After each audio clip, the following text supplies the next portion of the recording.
ټولو هغه کمې اوبه دي پوه شې هغه کمې اوبه یې دا دي نو دلته بند پې باندې جوړ شوی ده. اور یہ کہ افغانستان بھی پاکستان کا پانی روکنے کی تیاری میں ہے. کنار ندی پر ڈیم بنا رہا ہے افغانستان. افغان جنرل نے کہا ہے یہ پانی ہمارا خون ہے, اسے بہنے نہیں دیں گے. لیکن ہم یہ دیکھ رہے ہیں کہ جب بارڈر کی سچویشن پر یہ بات نہیں کرتے, اس کا کوئی حل نہیں نکلا, تو کیا یہ حل نکلے گا یہاں پر؟ اس وقت پاکستان میں غیر اعلانیہ طور پر واٹر ایمرجنسی نافذ ہے. اتنی بڑی ڈیولپمنٹ ہے ایک ایسے وقت میں جب یہ بھی کہا جا رہا ہے کہ انڈیا اور افغانستان کے تعلقات بھی آپس میں قربتیں بڑھ رہی ہیں. اسٹیٹمنٹ ہے بڑی ہاسٹائل اور ایگریسو اسٹیٹمنٹ ہے. دریائے کنڑ اور دریائے کابل پر قانونی طور پر افغانستان کی حکومت جو ہے وہ کسی قسم کا ڈیم نہیں بنا سکتی, کیونکہ پاکستان ایک ڈاؤن اسٹریم کنٹری ہے اور ملک ہے, اور پاکستان اور افغانستان کے درمیان کسی قسم کا جو ہے وہ آبی معاہدہ نہیں ہے. پاکستان کی پانی کی ضروریات کا زیادہ تر انحصار بھارت سے آنے والے دریاؤں خصوصی طور پہ جہلم, چناب اور راوی پر ہوتا ہے, یا افغانستان سے دریائے کابل کے پانی کے بہاؤ پر ہے. ہم نے افغانستان کو بہت حد تک اپنے اندر کنٹرول کرنے کی کوشش کی, لیکن ہم at the end of the day Iran Afghanistan Pakistan کے ہاتھ سے نکل گیا. افغانستان کے ریفیوجیز کو جو ہے جو پاکستان میں تھے ان کو نکالا گیا اور انہیں واپس افغانستان بھیجا گیا. اس کے لیے جی بھارت آگے بڑھا ہے کہ یہاں پہ ایک آبی جنگ تقریباً 15 سے 20 ڈیم. تو دوستو آج میڈیا پر ایک ویڈیو کافی زیادہ وائرل ہو رہی ہے اور کافی زیادہ ٹرینڈ بنی ہوئی ہے میڈیا پر, کہ طالبان کے آرمی کے ایک جنرل نے, جس کا نام جنرل مبین ہے, اس نے جو ہے کنڑ پر ڈیم بنانے کی بات کی ہے اور کہا ہے کہ یہ پانی بالکل ہمارے خون کے جو ہے معنی رکھتی ہے اور یہ پانی بند ہونا چاہیے پاکستان کے اوپر. تو سب سے پہلے تو بھائی آپ لوگوں کو انفارم کرنے کے لیے, جو جنرل مبین کی ویڈیو میں نے بہت سارے چینلز پر دیکھی, تو یہ بندہ نہ طالبان کی آرمی سے. نمسکار دوستو, جے ہند. دوستو انڈیا نے جو پاکستان کا پانی روکا تھا انڈس واٹر ٹریٹی, دوستو اسے دیکھتے ہوئے بھی افغانستان نے بھی اب پاکستان میں جو پانی آتا تھا اس کو بھی روکنے کا فیصلہ کیا ہے. دراصل وہاں کے منسٹر نے ایک دعویٰ کیا ہے کہ افغانستان بھی ان کا پانی روکے گا.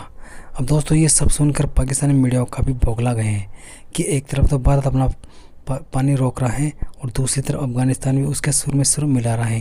اب یہ دونوں مل کر ہمارے بربادی کرنا طے ہے.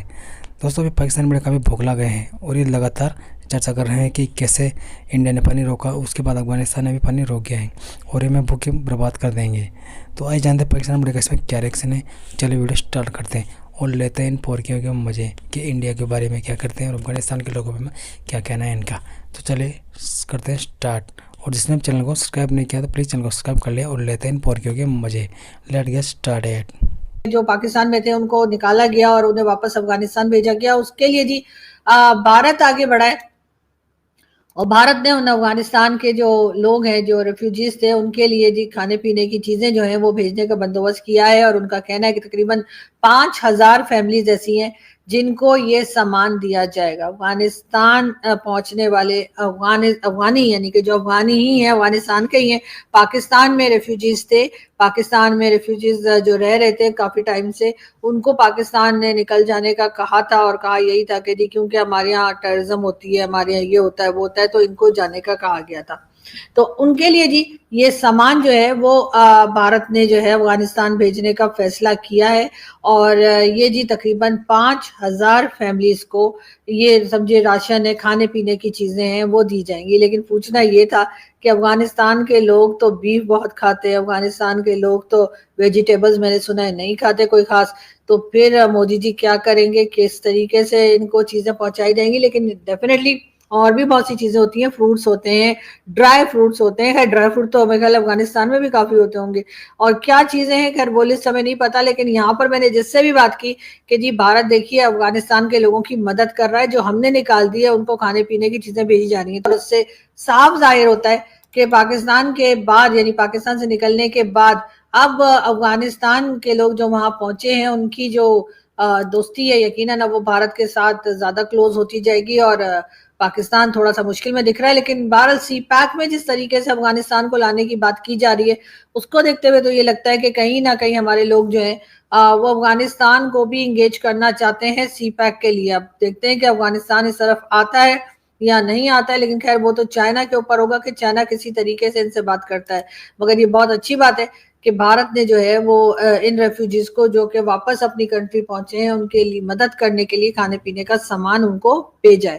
پاکستان اور ہندوستان کی بات کریں دوبارہ تو دونوں طرف سے ہی ڈیلیگیشنز جو ہیں وہ یورپ اور امریکہ جانے کے لیے تیار ہیں, اور اسی منتھ میں کچھ ہی دنوں میں جو ہے یہاں سے روانگی ہوگی اور وہاں جا کے بتایا جائے گا کہ جی بھارت نے ہمارے پر اٹیک کیا تو ہم نے کیا کیا اور بھارت نے ہم پہ اٹیک کیوں کیا اور کیا کیا باتیں. پاکستان اپنی طرف سے یہ پوائنٹ آف ویو جو ہے یہ امریکہ اور یورپ اور کئی جگہ پر دینے کی تیاری میں ہے. لیکن اس کے ساتھ ہی ساتھ یہ دیکھ لیے, آپ کو فوٹوز بھی میں نے آپ سے کہا تھا کہ میں دکھاؤں گی آپ کو جیسے ہی نام فائنل ہو جائیں گے.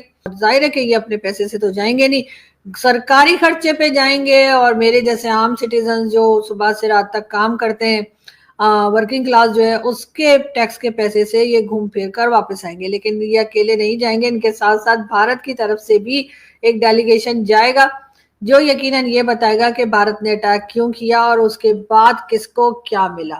کہا یہ بھی جا رہا ہے کہ جی اسرائیل میں جو ہندوستان کے امبیسڈر ہیں ان کا کہنا یہ ہے کہ جی پاکستان کو چاہیے کہ وہ حافظ سعید کو بھارت کے حوالے کر دے, اس سے بہت سے ایشوز جو ہیں وہ اپنے آپ ہی ختم ہو جائیں گے. میرا خیال ہے وہ بالکل ٹھیک کہہ رہے ہیں اور میں بھی اس بات سے بالکل ایگری کرتی ہوں, اور آج سے نہیں ہمیشہ سے کرتی ہوں کہ حافظ سعید کو بھارت کے حوالے کر دینا چاہیے. اور حافظ سعید کو جیسے ہی بھارت کے حوالے پاکستان کر دے گا سارے ایشوز تو ختم نہیں ہوں گے, لیکن یقیناً کچھ نہ کچھ ایشوز جو ہیں وہ ختم کیے جا سکتے ہیں. اب دیکھتے ہیں کہ پاکستان اس طرف کب سوچتا ہے, اس لیے کہ ویسے تو اب ہم اس سٹیج پر آ گئے کہ جہاں سے میرا خیال ہے کہ ہمارے پاس دوسرا راستہ نہیں ہے سوائے اس کے کہ ہم حافظ سعید اور اس طرح کے لوگوں کو جو ہے یا تو پاکستان میں ہی ان کے اوپر سخت سزائیں ہوں یا پھر ان کو دو چار کو اٹھا کر اور بھارت کے حوالے کیا جائے. تو میرا خیال ہے حافظ سعید کو بھارت کے حوالے کر دینا چاہیے, اور ویسے بھی اسی میں ہماری بھلائی ہے اور اسی میں ہمارے لیے بہتر راستہ ہوگا, اور پاکستان شاید تھوڑا بہت پروگریس بھی کر سکے اگر ہم یہ ٹیررزم کو پاکستان سے ہی سب سے پہلے ختم کرنے کی کوشش کریں. اور اس کے ساتھ ہم آپ کو یہ بھی بتاتے چلیں کہ اگر ہم بات کریں آئی ایم ایف کی اور پاکستان کو $7 بلین جو ملنے والے, ظاہر ہے مل رہے ہیں تھوڑے تھوڑے کر کے, لیکن انسٹالمنٹ میں ملتے ہیں, ایک ساتھ تو وہ دیتے نہیں کہ ان کو لگتا ہے ایسا نہ ہو کہ $7 بلین دے کر ہم ایک دم سے بے ہوش ہو جائیں. تو جی بات اب یہ کہ $7 بلین تو کے لیے تو قسطیں چل رہی ہیں, یعنی ایک کے بعد ایک انسٹالمنٹس ہماری آتی ہیں اور وہ کسی نہ کسی طریقے سے ہمیں تھوڑا تھوڑا کر کے دیا جا رہا ہے, لیکن اس کے ساتھ ساتھ نئی کنڈیشنز بھی جو ہے وہ بھی لگائی جا رہی ہیں امریکہ کی طرف سے یا آئی ایم ایف کی طرف سے. اب اس میں سے ایک یہ کہ جی جو پراپرٹیز ہیں یعنی کہ جو ایسٹس ہیں چاہے وہ سویلینز کے ہوں چاہے وہ آرمی کے ہوں وہ ڈکلیئر کیے جائیں. جی ہاں, وہ آئی ایم ایف کو اس کی لسٹ چاہیے. آئی ایم ایف کہہ رہا ہے کہ جی آپ ہمیں بتائیے